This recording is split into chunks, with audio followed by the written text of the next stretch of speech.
कुछ लोग होते हैं वो चले जाते हैं, जो बेचारे गरीब होते हैं, जिनके माता पिता वो योग्य होने के बाद भी उन्हें कुछ मिलता ही नहीं है। अपने प्रदेश में नेशनल लॉ यूनिवर्सिटी अभी तक कोई नहीं है ताकि बच्चों को एक्सपर्ट लॉ एजुकेशन मिल सके। और जब नेशनल लॉ यूनिवर्सिटी खुल जाएगी तो मुझे लगता है कि बहुत ज़्यादा परिवर्तन इस क्षेत्र में भी आएगा।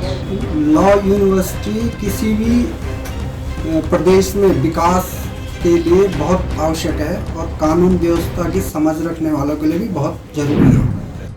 नमस्कार, मैं हूं आपके साथ अरशद खान और आप देख रहे हैं आपका लोकप्रिय चैनल देवभूमि टीवी। आज आपको इस वीडियो के माध्यम से हम प्रदेश की शिक्षा पर बात करेंगे, बताएंगे किस प्रकार से प्रदेश उत्तराखंड को देश भर में शिक्षा के नाम से जाना जाता है, क्योंकि यहाँ छात्रों के अंदर क्षमता है, पढ़ाई का जुनून है। वहीं बात की जाए सरकारों के प्रयास की, कॉलेजों के संख्या की, तो किस प्रकार से कॉलेज हैं ये भी हम आपको बताएंगे। लेकिन सबसे पहले मैं आपको बताना चाहूँगा कि इस वक्त मैं कहाँ पर मौजूद हूँ। तो इस वक्त मैं कचहरी परिसर में हूँ, कोर्ट में हूँ।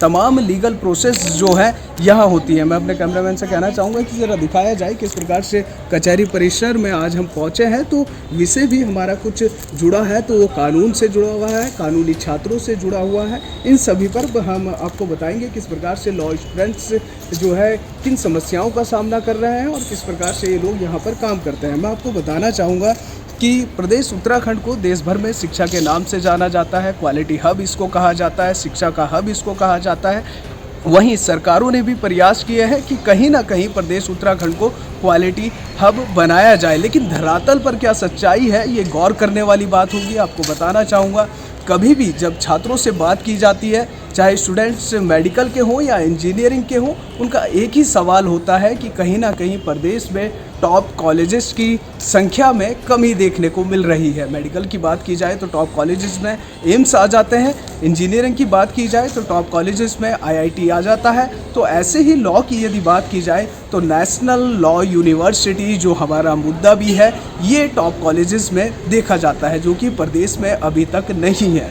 हालांकि इसके लिए वर्तमान सरकार ने प्रयास किए थे, आधारशिला उसकी रखी गई थी। रानी पोखरी में 10 एकड़ भूमि पर इस लॉ यूनिवर्सिटी को बनाने का ऐलान भी सरकार ने किया था, लेकिन आज सालों बीत जाने के बाद भी धरातल पर कितना काम बढ़ा है और ये गौर करने वाली बात होगी। और आखिरकार कहाँ है प्रदेश की लॉ यूनिवर्सिटी, तो इसको लेकर के हमने वकीलों से बात की है, उनका क्या कुछ कहना है ये भी हम आपको सुनाएंगे। वहीं जो एक लॉ स्टूडेंट्स हैं जो कानून की पढ़ाई करते हैं, उनकी क्या कुछ, उनको किस प्रकार की समस्याओं का सामना करना पड़ता है। तो जहाँ तक बात करने में सामने आया है, आपको बताना चाहूँगा कि यहाँ से छात्रों को देश भर में दूर दूर पढ़ाई करने जाना पड़ता है, जिसको लेकर के उनको काफ़ी एक्सपेंसिव पढ़ाई करनी पड़ती है, काफ़ी खर्च उठाना पड़ता है, फिर जॉब में काफ़ी मेहनत करनी पड़ती है, काफ़ी समस्याओं का सामना करना पड़ता है। वहीं यदि इस पूरे मुद्दे पर मैं इसकी खामियां और इसके फ़ायदे आपको बताऊं, यदि सबसे पहले कानूनी प्रक्रिया क्या कहती है, शासन क्या कहता है, शासनादेश क्या कहते हैं, तो मैं आपको बताना चाहूँगा जहाँ पर यदि आपके क्षेत्र में हाई कोर्ट है या आपके प्रदेश में हाई कोर्ट है, तो वहाँ पर एक लॉ यूनिवर्सिटी का होना अनिवार्य है। ये एक महत्वपूर्ण बात होगी, लेकिन प्रदेश में लॉ यूनिवर्सिटी अभी तक नहीं है। अब ये गौर करने वाली बात होगी कि कब जाकर के इस 20 साल के उत्तराखंड को आखिरकार लॉ यूनिवर्सिटी मिलेगी। वहीं इसके फ़ायदे और खामियां मैं गिनाना चाहूँ तो फ़ायदे सबसे पहले मैं आपको बताना चाहूँगा, यदि आपके शहर में, आपके क्षेत्र में लॉ यूनिवर्सिटी है तो उससे प्रदेश की आर्थिकी बढ़ती है, उस क्षेत्र की आर्थिकी बढ़ती है। देश भर का टैलेंट जो है निचोड़ करके आपके क्षेत्र में पढ़ाई करने आता है, क्योंकि उन यूनिवर्सिटी में सिर्फ उन्हीं लोगों को अनिवार्यता मिलती है जो टॉप रैंक के स्टूडेंट्स होते हैं। यानी कि लॉ के जो टॉप रैंक के स्टूडेंट्स होंगे वो जो है टॉप नेशनल लॉ यूनिवर्सिटी में उनको दाखिला मिलेगा। मेडिकल क्षेत्र के जो टॉप रैंक के स्टूडेंट्स होंगे उनको एम्स में दाखिला मिलेगा, और इंजीनियरिंग क्षेत्र के जो टॉप स्टूडेंट्स होंगे उनको IIT में दाखिला मिलेगा। तो ये एक फ़ायदा देखने को मिलता है, प्रदेश को आर्थिकी में सुधार होता है, देश का टैलेंट आपके क्षेत्र में आता है। कल के दिन को जब जॉब की ज़रूरत पड़ती है तो वो कहीं ना कहीं शुरुआत भी वहीं से करता है जहाँ से उस विद्यार्थी ने पढ़ाई की है। तो आज का हमारा खास मुद्दा यही है। आइए जानते हैं क्या कुछ कहना है, क्या कुछ राय है इस मुद्दे पर वकीलों की और तमाम छात्रों की। हर पेरेंट्स या माता पिता सारे पैसे वाले तो होते नहीं हैं। कुछ लोग होते हैं वो चले जाते हैं, जो बेचारे गरीब होते हैं, जिनके माता पिता वो योग्य होने के बाद भी उन्हें कुछ मिलता ही नहीं है, क्योंकि वो पढ़ाई प्राप्त नहीं कर सकते, वो महंगी पड़ती है।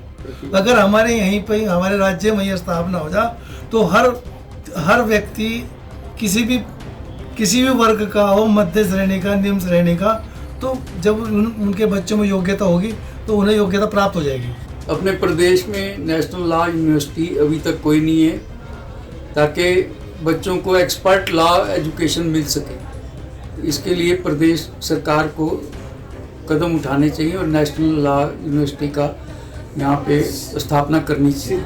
हालांकि रानी पोखरी में बताया जा रहा है कि नेशनल लॉ यूनिवर्सिटी के लिए आधारशिला रखी गई है, लेकिन उसमें त्वरित कार्रवाई होनी चाहिए और ताकि प्रदेश के बच्चों को लॉ की एक्सपर्ट एजुकेशन के लिए प्रदेश से बाहर अन्य प्रदेशों में शिक्षा ग्रहण करने के लिए नहीं जाना पड़े, ताकि वो शिक्षा बहुत महंगी होती है और उसका बोझ जो है बच्चों के पेरेंट्स पे पड़ता है।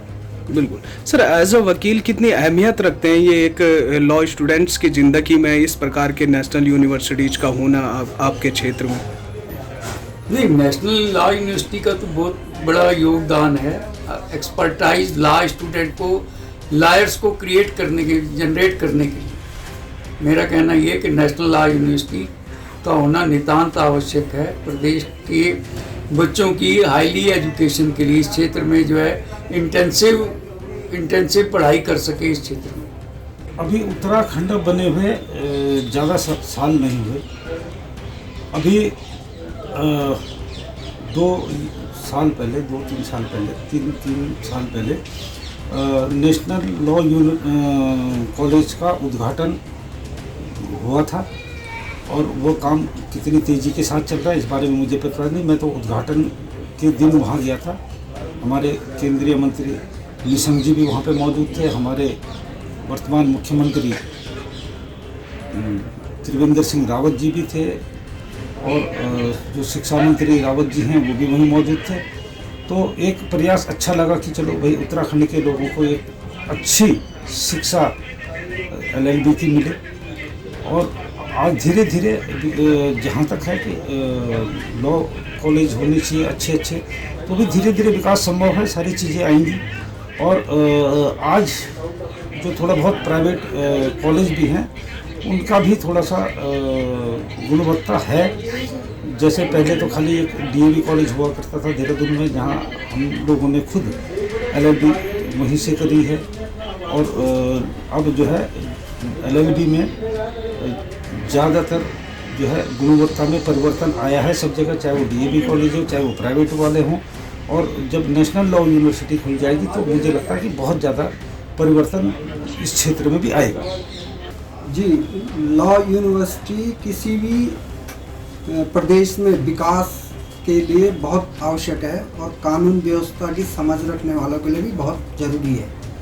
हमारे प्रदेश में कोई भी स्टैंडर्ड टाइप की लॉ यूनिवर्सिटी नहीं है, जबकि यहाँ होनी चाहिए थी। जैसे NLSA अगर यहाँ भी खुल जाए, नेशनल लॉ इंस्टीट्यूट, जो भी नेशनल लॉ कॉलेज हैं हमारे 9-10, वैसे ही यहाँ भी खुलना चाहिए। उससे क्वालिटी एजुकेशन बढ़ता है। बाहर के प्रदेशों के बच्चे यहाँ आएंगे, यहाँ के बच्चे बाहर जाएंगे। जब उनको वेल एजुकेटेड हो जाएंगे हो तो जॉब मिलने में भी आसानी रहती है।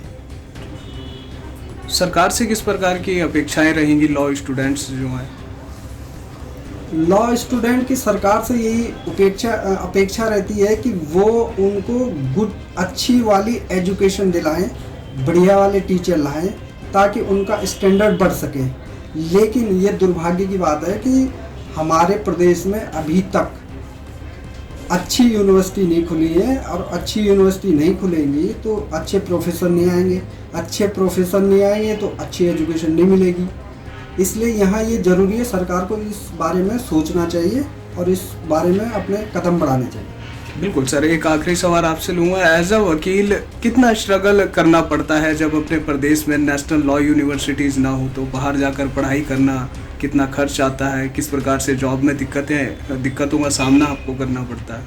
जी, बहुत सारी दिक्कतों का सामना करना पड़ता है। जब आपको वेल एजुकेशन मिलती है, क्वालिटी ऑफ एजुकेशन मिलती है, तो आप किसी भी क्षेत्र में कहीं भी जा सकते हैं। लेकिन अगर आपको अच्छी एजुकेशन नहीं मिलेगी, क्वालिटी वाली एजुकेशन नहीं मिलेगी, तो आपको बहुत स्ट्रगल करना पड़ता है। भाषा से लेकर सब चीज़ का। और वकीलों का तो बहुत ही डिफरेंट एरिया होता है ये। इसमें आप अगर वेल एजुकेटेड हैं, आपने अच्छी शिक्षा ली है, तभी आप आगे बढ़ने की संभावना रहती है, नहीं तो आप आगे बढ़ने में बहुत परेशानी का सामना करते हैं। Thank you very much.